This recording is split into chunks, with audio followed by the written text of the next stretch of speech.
Selamat pagi pemirsa, harga sejumlah bahan pokok di berbagai daerah Indonesia kembali mengalami kenaikan. Di Cikarang Selatan, Jawa Barat, lonjakan harga sembako mulai dirasakan oleh masyarakat, terutama di Pasar Mega Regensi yang menjadi pusat belanja harian warga. Kenaikan ini tidak hanya mempengaruhi aktivitas pusat, tetapi juga mengubah pola konsumsi rumah tangga. Tim kami telah menelusuri langsung ke lapangan untuk melihat dampaknya. Berikut laporan selengkapnya.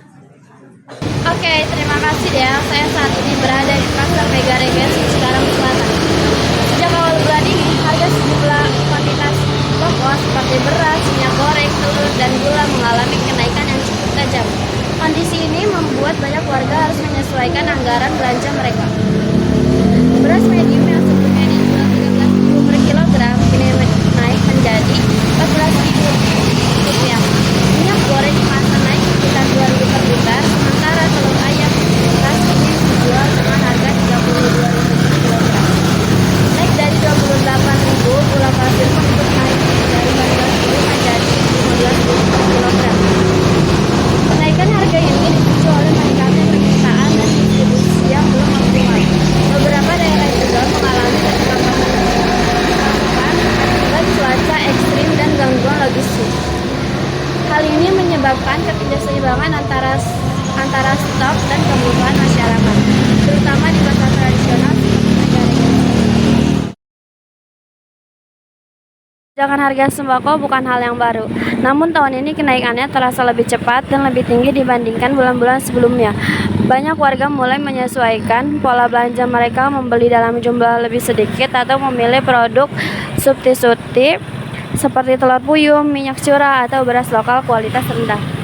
Pemerintah melalui Bulog telah menggelar operasi pasar di beberapa titik, termasuk wilayah Bekasi dan Cikarang. Beras SPHP dijual dengan harga Rp10.900 per kilogram. Namun ketersediaannya terbatas dan belum menjangkau ke seluruh lapisan masyarakat. Di beberapa lokasi, warga harus antri sejak pagi untuk mendapatkan kuota yang tersedia. Distribusi bahan pokok juga menjadi sorotan. Beberapa daerah melaporkan keterlambatan pengiriman akibat banjir dan kemacetan jalur utama. Hal ini berdampak pada stok di pasar tradisional dan minimarket yang akhirnya memicu kenaikan harga yang lebih lanjut. Saya biasanya belanja untuk 1 minggu, tapi sekarang harus dikurangi karena harga beras dan telur semakin naik. Padahal anak-anak butuh makanan yang bergizi. Kalau begini terus, kami harus cari alternatif yang lebih murah. Pemerintah bisa bantu lebih banyak. Pekerjaan saya harian, penghasilan juga nggak tetap. Kalau harga naik begini saya bingung. Biasanya bisa beli 2 kilo beras, tapi sekarang cuma 1. Walaupun saya ganti dengan tahu dan atau tempe. Harapannya sih ada bantuan langsung atau pasar murah yang lebih.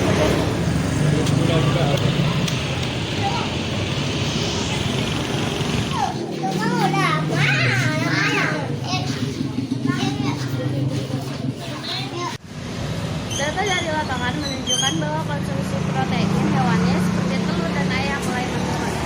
Sementara permintaan terhadap bahan pangan nabati seperti tahu, tempe, dan sayuran lokal meningkat. Hal ini menunjukkan adanya penyesuaian pola makan akibat tekanan harga. Kenaikan harga sembako di berbagai daerah, termasuk Cikarang Selatan, menjadi perhatian bersama. Pemerintah dan perilaku distribusi diharapkan dapat bekerja sama untuk memastikan kelancaran pasokan dan keterjangkauan harga. Masyarakat berharap agar langkah-langkah stabilisasi dapat segera dirasakan secara nyata, terutama oleh mereka yang paling terdampak. Demikian laporan kami pagi ini. Tetap bersama kami di NCBC Indonesia untuk informasi terkini lainnya. Sampai jumpa dan selamat pagi.